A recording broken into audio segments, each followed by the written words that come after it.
Welcome to my homestead, y'all. I'm your host, Jenny Velicky, also known as the Funky Farm Girl. I'm working to create a home with a little farm, a little faith, a lot of food, and a bit of funky. I'm learning all about growing and preserving our food supply, raising chickens and children, and becoming more self-sufficient while leaning hard on Jesus. And I want to take you along for the ride. So grab yourself a cup of something wonderful and let's visit a while.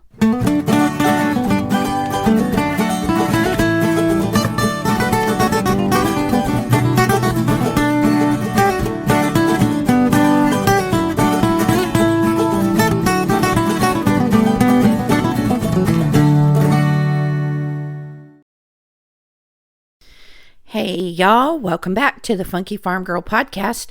I'm your host, Jenny Velicky, also known as the Funky Farm Girl, and this is episode 84, The Victory Garden Returns. Today's episode is sponsored by Abundance Plus. Abundance Plus is the premier homestead streaming channel. If you want to know everything there is to know about raising your own animals, raising your own food, cooking from scratch, and all the homesteader skills, then you need the wisdom of Abundance Plus. There are daily vlogs from a lot of the different contributors, as well as episode shows and master classes that teach you everything that you could possibly want to know, including the business side of homesteading for income. So, if you're interested in learning more about homesteading and all the different aspects of it, then you need Abundance Plus. Click the link in the show notes and enter the code FUNKY10, FUNKY, the number 10, to get 10% off your subscription rate. Now, let's get on with today's episode. I want to start out with a what's happening on the homestead update. Number one, we cleaned out the chicken coops for the spring yesterday, got them all cleaned up. We may still shovel out some of the run, but there's not as big a need for that this year as there was last year.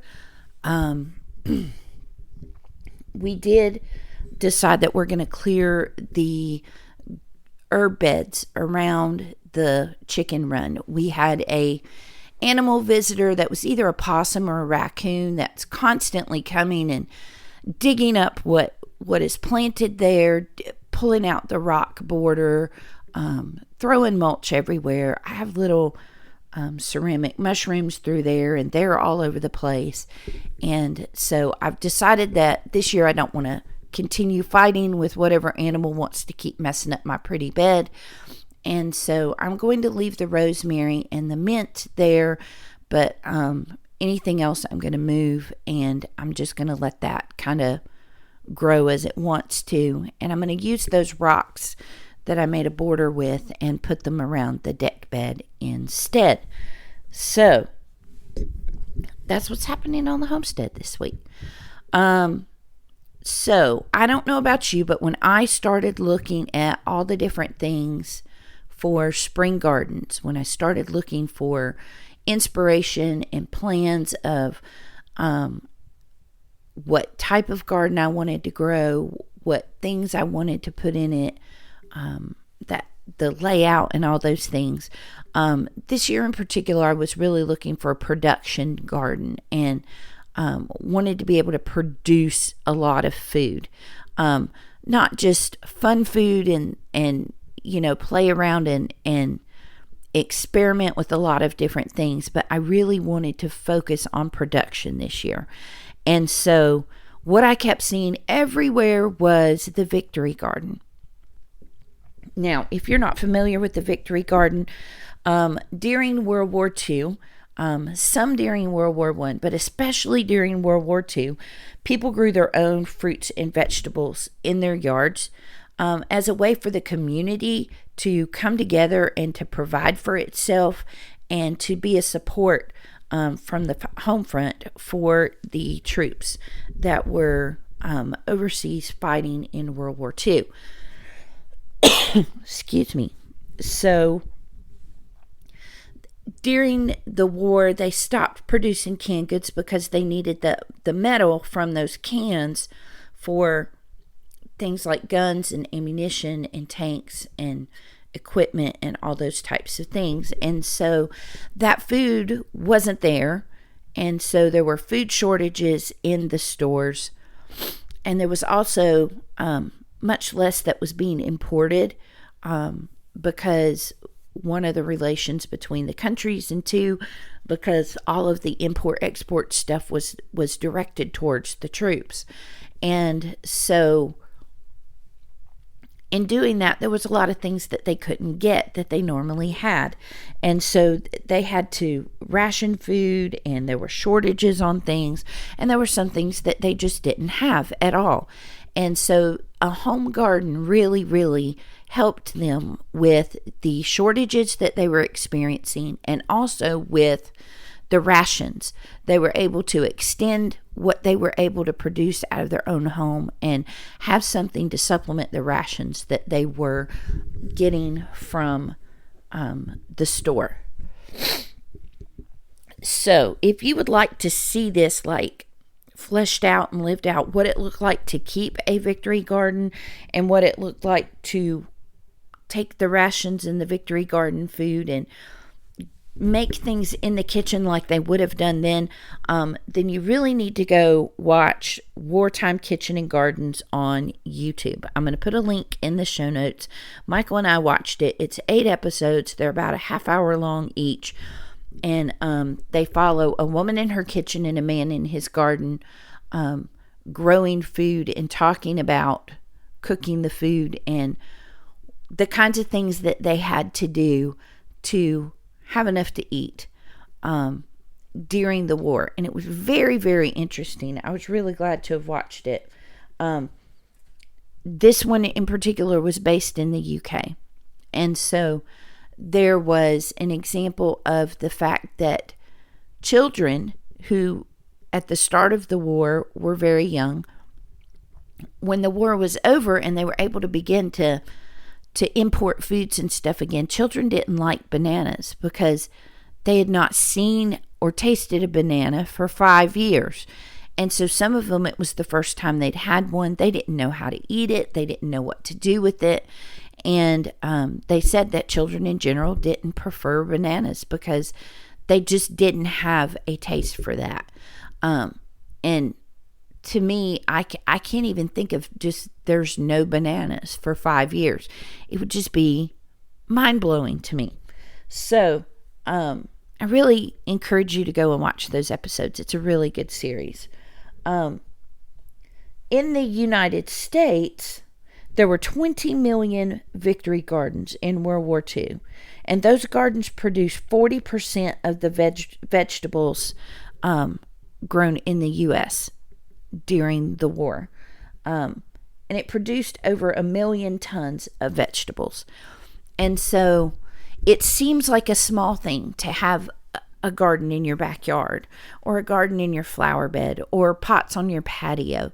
But really it over time compounds and creates a huge difference in the amount of food that you're able to produce for your family, and maybe for friends and neighbors and things like that as well. And if you're all doing it, then that makes even more of a collective effect on the things that we're dealing with now, right? Because we have food shortages. There are things that are hard to find. And then there's also inflation. If you can find it, it's more expensive. And then there's the recalls. I've lost count over how many times they've recalled lettuce, especially romaine, because of E. coli. So being able to grow those things yourself is really going to make an impact. And I want to give you 8 reasons today why I think a Victory Garden should return to our yards. Okay? So, number 1, it saves us money. I read an article that said that the initial investment on average to begin a home garden when you've not had anything at all never done anything, your yard is just grass. The initial investment to get what you need to make the garden bed and buy the plants or seeds that you need, whatever soil amendments and things like that, is around $250. And you're like, okay, I thought you were saving us money and we're going to spend $250 to build a garden. Yes. And the reason why that's still saving you money is because that garden is going to produce $700 worth of food over the course of the summer and the fall, on average. If you're saving seeds from the year before, or growing from seed instead of buying plants at the store, then your savings are going to be even more. If you're able to garden in ground rather than a raised bed, you're saving even more because you're not having to purchase all that dirt. You're not having to purchase the materials to make the beds, those kinds of things. If you use repurposed materials to make a raised bed, you're saving even more.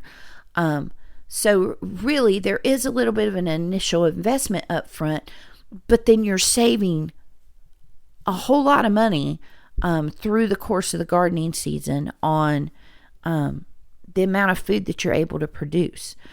And so a $250 investment to save $700 in food that you would have otherwise had to purchase makes a victory garden pretty worthwhile your time. Number 2 reason why you should grow a victory garden: fewer trips to the store. What's the first thing you run out of when you go buy groceries? Usually dairy and produce. And if your produce is one of the first things to run out, and you can go out in your garden and pick more instead of going to the store to buy more, then you're going to spend fewer trips to the store. That's going to save you on gas. It's going to save you on time. It's going to save you on the impulse things that you're going to buy when you go to the store, because we all know that you didn't really need that ice cream that you bought when you went back to get more vegetables, right? So it goes back to number 1. It's saving you money because you're spending less time in the store. You're able to get what you need from your own yard. Number 3 ties into all this too: food security. With the shortages and supply chain issues that we're dealing with and that have been told, even President Biden has said there will be food shortages. And when you're hearing that from our government and you're seeing it in our stores, and you know that there's something you could do now to create a little bit of a buffer, of course you would want to do that. And then when you're able to freeze and can and dehydrate and preserve that harvest to last through the whole year, then that really gives you an even greater amount of food security, not just for when the garden is producing, but after it's produced and it's done for the year, that you're still able to eat from it. Number 4 reason: it tastes better, y'all. Jess Sowards over at Roots and Refuge has a saying that I love: store-bought tomatoes taste like disappointment. If you've never had a tomato right out of a garden, it is a completely different thing from the tomatoes that you get at the store. The texture, the flavor, the juices, all of that is completely different. And it's the same for whatever type of thing that you're growing. Fresh food from your garden tastes better. And then if you're able to make it without pesticides and things like that, then you're able to grow organic food, and you know that tastes better because you know what's in it, right? So number 4 is better taste. Number 5 is one of my favorites: fresh air and stress relief. I talked about in episode 70 gardening as an antidepressant. There is nothing better for my soul, y'all, than to get out in my garden. Being in the soil and working the dirt and working with the plants, being out in the sun, breathing the fresh air. And there is actually, I read an article yesterday, there's actually a specific strain of bacteria that you were exposed to in the soil that triggers the production of serotonin in your body when you're exposed to that through the dirt. So there's a definite trigger between being in the dirt and producing serotonin, which is our happy hormone. So, fresh air and stress relief is a great reason to have a victory garden this year. Number 6, you're going to eat healthier. Because number 1, you're more likely to eat it when you grow it yourself. And number 2, you're going to have an abundance of it. So you're going to eat more of it because you're not going to want to waste it, right? And so you're going to increase your vegetable and fruit intake because you're growing it yourself and it's free and it's right there in your yard, right? And so anytime we can do things like that to boost our health and take better care of ourselves, of course we want to do that. Number 7, you can learn new skills.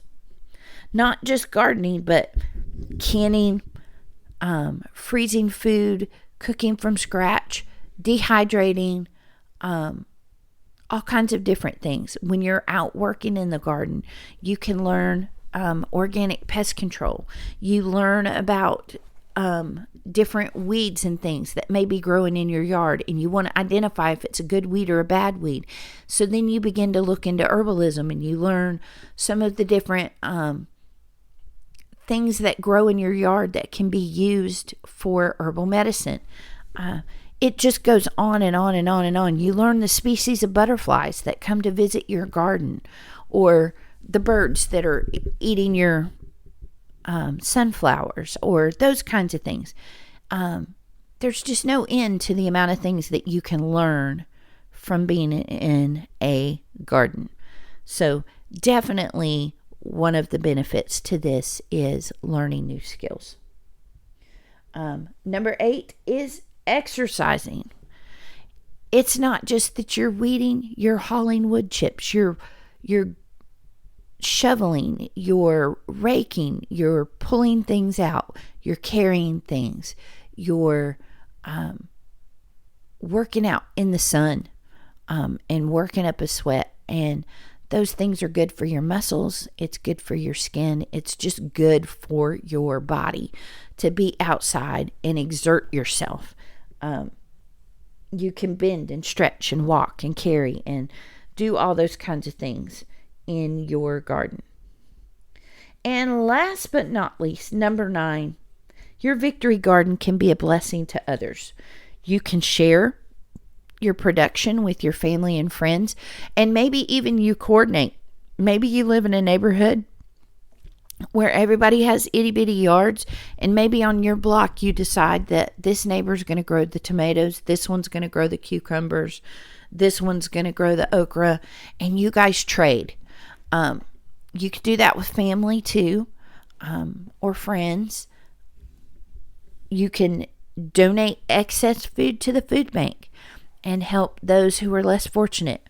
The garden is a great way to be generous with other people. I love being able to, what I call tomato bomb people at church. Last year I was pulling in 100 tomatoes a day, and I just could not keep up with it. So I would put 5 tomatoes in a grocery bag, and I made several grocery bags each Sunday, and I would take them to church, and I would just say, Lord, who needs tomatoes this week? And I would just walk up to someone and say, here, have some tomatoes from my garden. And every time their face would light up and they'd be so excited and happy and thankful for tomatoes. And it didn't cost me anything but the time it took to put them in the bag, right? Because I was getting plenty back on what I had initially put into my garden with the investment of seeds and time and all that. So it really gives you a way to be generous to other people. So I think I've given you plenty of reasons to think about a victory garden this year. I also think, yeah, that's just a regular garden. But I think if we think of it in terms of victory, in the midst of what has been 2 years, y'all, of pandemics and restrictions and shutdowns and isolating and turmoil and division and all the things, this can be the year that we can say, we're done with that. We are victorious. We can move on, right?